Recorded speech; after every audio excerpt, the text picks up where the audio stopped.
So Rome is in total chaos. Julius Caesar has been assassinated.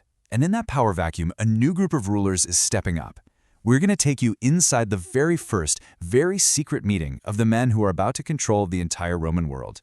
We'll see exactly how they grabbed power, not with swords and armies, but with a pen, and a terrifying list of names. But before we dive in, I want you to think about this question. Seriously, what would you be willing to sacrifice for absolute power? A friend? An ally? How about a family member? Because that question, that's the choice that defines every single move these men are about to make. All right, so who are these guys? Let me introduce you to the second triumvirate. First up, you've got Mark Antony, Caesar's right-hand man, a seriously tough general. Then there's Octavius, Caesar's adopted son. He's young, but he is whip-smart and cunning. And rounding them out is Lepidus, a respected politician who's supposed to keep things balanced. These three men, they literally hold the fate of Rome in their hands. Now picture this scene. This isn't happening on a dramatic battlefield or in the middle of the Senate. No, it's quiet, it's almost bureaucratic. It's just three guys at a table with a piece of paper. But don't let that fool you. What's happening in this room is more brutal than any battle. They are calmly, methodically, deciding who gets to live and who has to die. Yeah, this list, it isn't just a political strategy. Let's call it what it is. It's a purge. It's a hit list. And its whole purpose is to wipe out every single rival, every person who might disagree with them, every possible threat to their power. They are literally just ticking off the names of Rome's most important people one by one. And Antony just lays it out, cold as ice. There's no emotion, no debate, it's just a statement of fact. If your name gets a tick next to it, that's it. You're done. This is what absolute power looks like, and this is exactly how they plan to use it. And then, bam, it gets personal. Fast. Octavius, the youngest one there, immediately puts his partner to the test. He demands the life of Lepidus's own brother. Think of it like this. This is the price of admission to their little club. And does Lepidus even hesitate? Nope. He agrees, but he has a condition. He'll trade his brother's life for Mark Antony's nephew. See what's happening? This isn't about family anymore. It's just a business deal. A life for a life.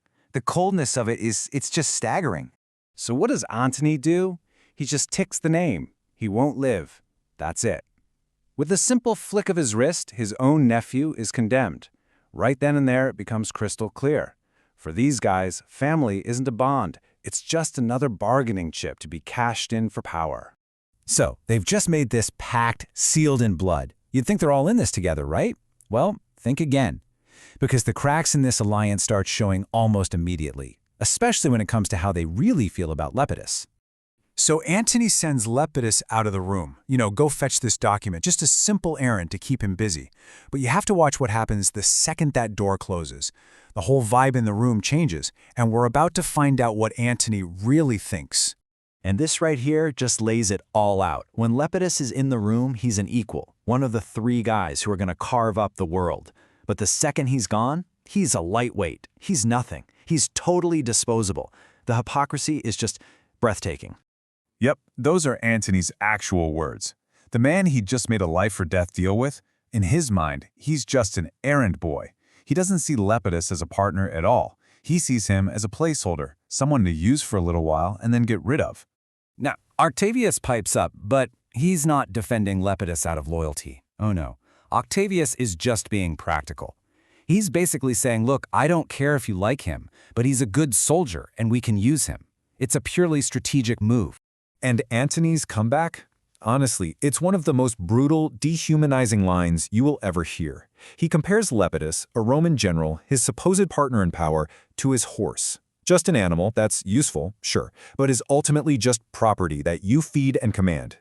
So let's just unpack that cruel logic for a second. Antony is saying that Lepidus is just like his horse. He can be directed, he can be controlled, but he can't think for himself. He's basically a beast of burden, meant to carry their weight for a while, and then, he'll be put out to pasture. And there it is, the bottom line, Antony's final word. Lepidus is not an ally. He's not even a person, really. He's a tool. That one word tells you everything you need to know about the contempt at the very core of this alliance. It's doomed from the start. Okay, so the house is clean, so to speak. The internal enemies are all marked for death, and their supposed allies know their place. Now Antony and Octavius can turn their attention to the outside world. Because the real war, the one against Caesar's assassins, is about to kick off. So you see, that whole brutal meeting had a very clear purpose. It was step 1, secure power at home, no matter the cost. Now they're ready for step 2, facing the huge armies that Brutus and Cassius have put together, the very men who started this whole mess. And they've got a plan. You gotta hand it to them. For a bunch of guys who just betrayed their own families, they're ruthlessly efficient. They're going to organize their armies, lock down their resources, and get ready to face every single threat out there.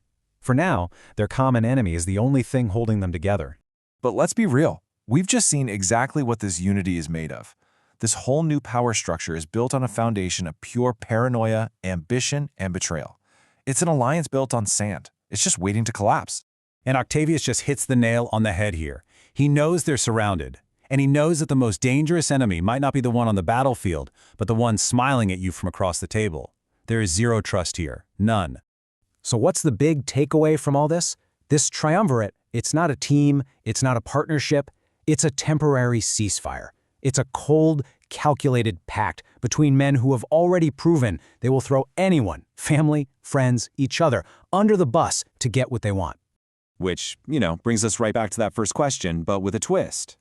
After seeing this foundation of murder, contempt, and paranoia, you have to ask yourself, can power that seized this brutally ever really be safe? Or does the very violence used to build it guarantee that it will eventually destroy itself?